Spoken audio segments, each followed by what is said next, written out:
सो हे दोस्तों, टिकट की नई वीडियो। और आज तो यार बोनस वाला दिन है, यानी 75 पूरे कंप्लीट कर लिए हैं। फर्स्ट ऑफ ऑल मैं थैंक्स कहना चाहता हूँ उन सब लोगों को जिन्होंने इस ब्लाइंड 75 लीड कोड को सॉल्व करने में मेरा साथ दिया, क्योंकि लगातार 75 आई थिंक 77 दिनों से, क्योंकि देख रहे हो तुम प्लेलिस्ट में ऑलरेडी 76 वीडियोज़ आर अपलोडेड। और पहली वीडियो ये मेरी इंट्रोडक्शन वाली थी जिसमें मैं बता रहा था कि मैं लीड कोड के चैलेंजेस करने वाला हूँ बिना रुके। और कॉन्ग्रेचुलेशन, क्योंकि हमने इतना पाथ कवर कर दिया। और कब शुरू करा था हमने? अगस्त की स्टार्टिंग में शुरू करा था, और देखो अक्टूबर आ चुका है। अक्टूबर की इतने आगे तक हम बिना रुके पहुंच गए, तो कितनी बड़ी बात है यार ये। और जिन लोगों को बता दूं कि नहीं पता है ब्लाइंड 75 के बारे में और क्या क्या करना है, मैंने सब कुछ इस प्लेलिस्ट में बना रखा है। और ये सारे इंटरव्यू के लिए इम्पोर्टेंट क्वेश्चंस हैं। और आज हमारा 76 डे है। यहाँ 76 वीडियोस पहले से दिखा रहे हैं, क्योंकि पहली वीडियो हमारी डे ज़ीरो थी, इंट्रोडक्शन था। और उसके बाद हमने 75 करी, और आज डे बोनस का है। तो चलो इसको भी देख लेते हैं। ये आखिरी क्वेश्चन रहेगा हमारा, लॉन्गेस्ट कॉमन सब सीक्वेंस वाला। और इसको एक बार बता देता हूँ, फिर आगे बात करेंगे। सो इस क्वेश्चन में है क्या ऐसा कि मीडियम टाइप ऑफ क्वेश्चन है, और सब सीक्वेंस यानी तुम जैसे बोलते हैं ना सब स्ट्रिंग, वैसा ही कुछ। तो हमें लॉन्गेस्ट कॉमन निकालना है, यानी हमें दो टेक्स्ट दे रखे हैं यहाँ पे। एग्जाम्पल 1 देखो, टेक्स्ट 1 एंड टेक्स्ट 2, इसमें ABCDE लिखा है और इसमें ACE लिखा है।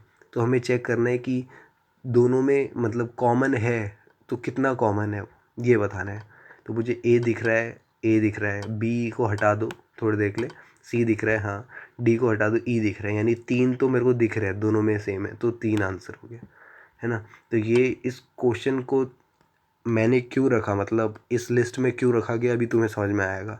ठीक है, तुम सोच रहे हो यार ये ऐसे प्रॉब्लम तो बहुत कर रखे हमने 75 में, मगर इसकी अप्रोच तुम्हें बता दूंगा तो तुम हिल जाओगे अगर तुम पहली बार कर रहे हो इसको। इसको हम करने वाले हैं 2D मैट्रिक्स से। मैट्रिक्स से कैसे, ये सब मैं तुम्हें नोटबुक पे बताता हूँ फर्स्ट ऑफ ऑल, उसके बाद आता है कोड पे।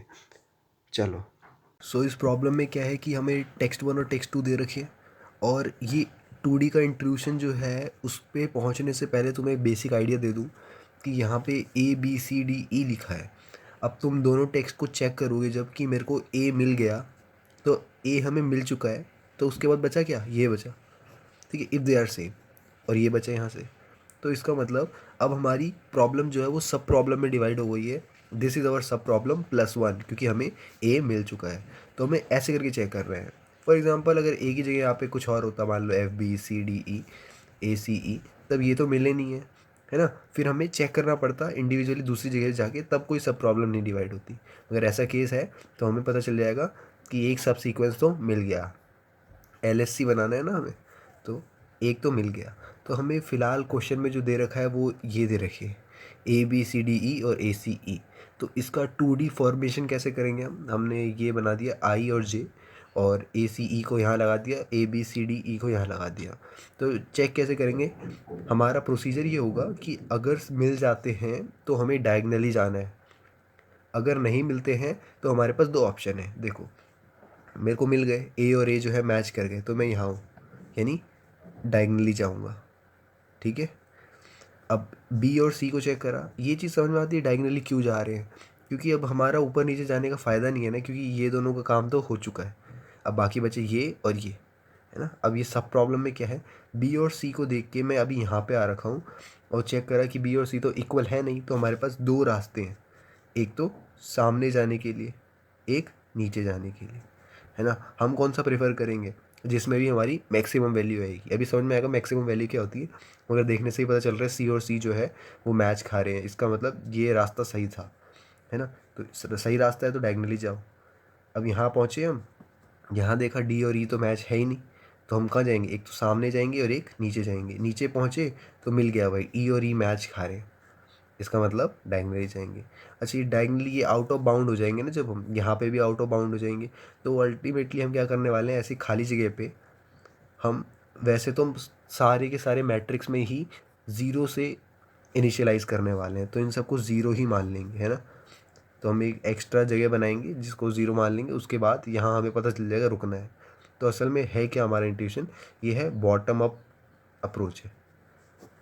तो यहाँ से हमें ज़ीरो मिला। असल में करना क्या है हमें, देखो यहाँ मैंने लिख रखा है कि जैसे ई और ई मिल गए थे ना मेरे को, ई और ई मिल गए थे, तो असल में जब भी हमें सेम मिलते हैं बॉटम अप के थ्रू, तो उसमें ऐड वन करना है नीचे वाले डायगोनल की वैल्यू में। समझो कैसे, यहाँ ज़ीरो था है ना, यहाँ पे जब हम डायगोनल से ऊपर जाते हैं तो ऐड वन कर दिया तो वन आ गया, कोई दिक्कत नहीं है क्योंकि वन प्लस ज़ीरो क्या होता है, वन होता है। ठीक है, और अगर हम यहाँ पे हैं तो ऐसा केस है, यहाँ पे जैसे ये वन है ना, और हम ऊपर पहुँचे तो हमारे पास दो ऑप्शन थे, वन और ज़ीरो वाला, तो जो भी मैक्सिमम है उसको पकड़ना है। तो वन और ज़ीरो में मैक्सिमम कौन है, वन है, तो वन को ऐसे ही रहने देना है। ठीक है, प्लस वन वगैरह कुछ नहीं करना, प्लस वन तब करना है जब हम डायगनली चाह रहे हो। जैसे अब डायगनली पहुँचे तो वन प्लस वन कितना होता है, टू होता है। ठीक है, फिर यहाँ पे पहुँचे तो ऊपर, सामने और ऊपर में क्या अंतर होगा, ये टू ज़्यादा होगा डेफिनेटली। अब टू यहाँ पहुँचे तो ऊपर जाके अब डायगनली जा रहे हैं तो एक बढ़ा दो, तो फाइनली जो इस सेल में वैल्यू होगी ना, इस सेल में, दैट इज़ ज़ीरो ज़ीरो, हमारे टू डी मैट्रिक्स का, this is the proper answer. ठीक है, यहाँ तक हमें पहुँचना है। तो इसके लिए हमने सिंपल सा अप्रोच लगाया। मान लो कि इसमें एम रोज़ हैं, एन कॉलम्स हैं, है ना, ये कॉलम हो गए मान लो, ये आई क्या है, ये सारे रोज़ हैं, है ना। तो असल में मैं जब तुम्हें समझा रहा हूँ तो मैं क्या कर रहा हूँ, एक एक को देख देख के बता रहा हूँ, है ना। अब कंप्यूटर तो क्या करेगा, ब्रूट फोर्स वे में करेगा, मतलब ऐसा नहीं है कि बाकी सारे सेल खाली रहेंगे, है ना। जैसे वन और ज़ीरो में कौन बड़ा है, वन बड़ा है, मतलब मैक्सिमम ढूंढना है तो यहाँ वन आ जाएगा, ऐसे करके चीज़ें भरी जाएंगी और अल्टीमेटली जो आखिरी में ये भरा जाएगा, इसकी वैल्यू ही हमें पता लगानी है कि कितनी है। तो था ना ये अच्छा अप्रोच करने का। इसका कोड देख लेते हैं, ज़्यादा क्लियर होगा तुम्हें। और बस यही था इंट्यूशन। ठीक है, ब्रूट फोर्स वे में चलेगा, चलो। देखा, मैंने बताया था ना तुम्हें कि किस तरह से मैट्रिक्स से हम इसको इजीली कर सकते हैं। ठीक है, तो हम यहाँ क्या करेंगे, एक मैट्रिक्स क्रिएट कर देंगे और पाइथन में हम क्या करते हैं, ज़ीरो, हम सब में ज़ीरो से इनिशियलाइज़ करने वाले हैं, और for J in range, range रख लेते हैं हम यहाँ पे, T1 टेक्स्ट वन के लिए कहते हैं और T2 टेक्स्ट टू के लिए कहते हैं। ठीक है, जैसे बार बार लिखना ना पड़े इतना ज़्यादा। तो रेंज हमारी क्या रहेगी कि हमारे टेक्स्ट वन की लेंथ कितनी है, उसमें हम एक और ज़्यादा ऐड कर देंगे क्योंकि आउट ऑफ बाउंड वाली रो जो मैंने तुम्हें, रो और कॉलम जो मैंने तुम्हें बताया था। ठीक है, अब इसके अंदर हम एक और लूप चलाएंगे क्योंकि हमारी 2D मैट्रिक्स है। In range length text one, अच्छा यहाँ पे टेक्स्ट टू आएगा। ठीक है, ठीक है, मतलब एक ये जो है बाहर वाला रो के लिए है, अंदर वाला कॉलम के लिए है ना। तो जितने रो है उसके हिसाब से कॉलम्स होंगे ना, तो प्लस वन। ठीक है, लिस्ट कॉम्प्रिहेंशन से कर दिया। अब देखो, for I in range length of, अब हम क्या करने वाले हैं बताओ। मैं कह रहा था ना बॉटम अप्रोच लगेगी, तो हम नीचे से ऊपर जाएंगे, है ना, ब्रूट फोर्स वे में। देखो तो ये तो सिंटेक्स होता है नीचे से ऊपर आने का, -1 करते हैं, है ना। तो हमने अब हुआ क्या, असल में ये ऊपर वाले में हमने एक मैट्रिक्स बना दी प्रॉपर। तो रो और कॉलम सब दे रखे हैं, 2D मैट्रिक्स है, यानी इसकी स्पेस कॉम्प्लेक्सिटी क्या हो जाएगी, देखते ही बता सकते हो, O of M into n. ठीक है, जितने रो हैं जितने कॉलम हैं, और इवन इसकी टाइम कॉम्प्लेक्सिटी भी O of M into n होगी। देखो कैसे, कि या तो हमारे पास ऐसा होगा कि टेक्स्ट वन जो है, टेक्स्ट वन का आई बराबर आ जाता है टेक्स्ट टू के जैसे,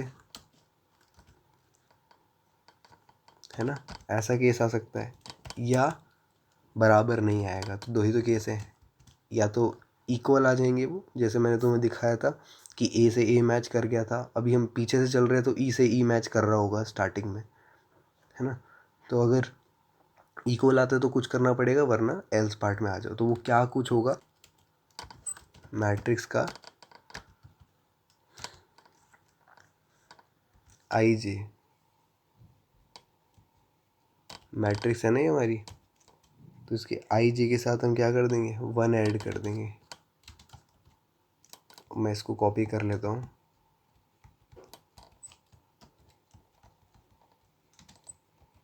ठीक है, तो अब डायगोनल वाला कौन सा होगा, इस दोनों में एक एक जोड़ दो, वही डायगोनल होगा। ठीक है, ऐसा कब करना है, जब इक्वल हो, और अगर इक्वल ना हो तब क्या करना है, ये केस भी बता रखा है कि हम मैक्सिमम वाला देख लेंगे, है ना। तो ये हो जाएगा मैक्सिमम ऑफ, यानी दाएं बाएं में से कौन सा मैक्सिमम है। और ये होने के बाद रिकर्सिवली सारा मामला चलेगा और फाइनली हम रिटर्न कर देंगे क्या, जो मैट्रिक्स का ज़ीरो था ना, क्योंकि बॉटम अप जा रहे थे। तो देखो ये था ना सिंपल सॉल्यूशन, जैसा बताया वैसा ही हुआ। तो ओ ऑफ एम इंटू एन हो जाएगा, टाइम कॉम्प्लेक्सिटी स्पेस कॉम्प्लेक्सिटी भी ओ ऑफ एम इंटू एन रहेगा। ट्राई करते हैं, देखते हैं कोई एरर तो नहीं। एक्सेप्ट हो रहा है, देखते हैं सबमिट करके।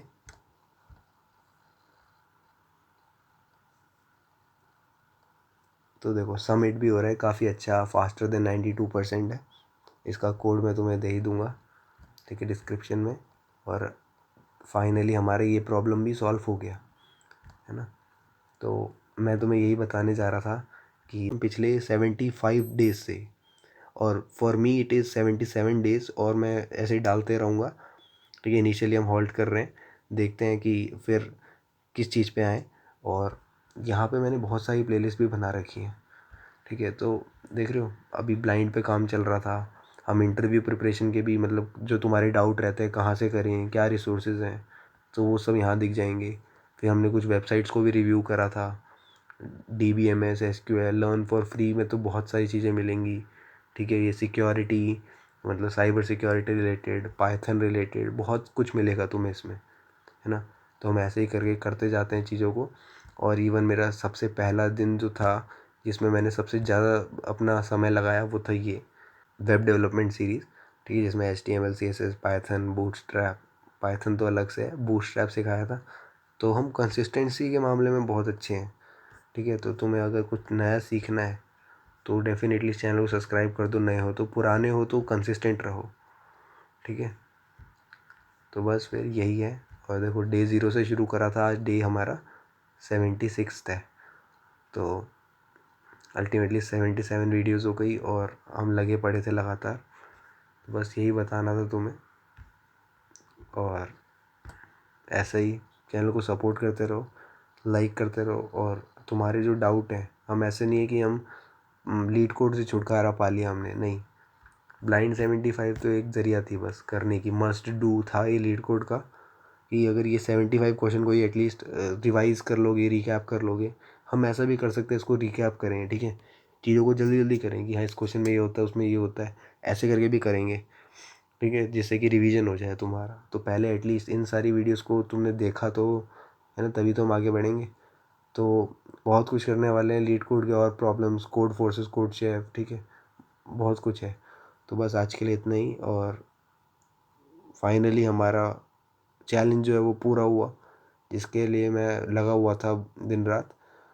तो बस बड़ा खुश हूँ आज। और बस मिलते हैं अगली वीडियो में, तब तक के लिए बाय।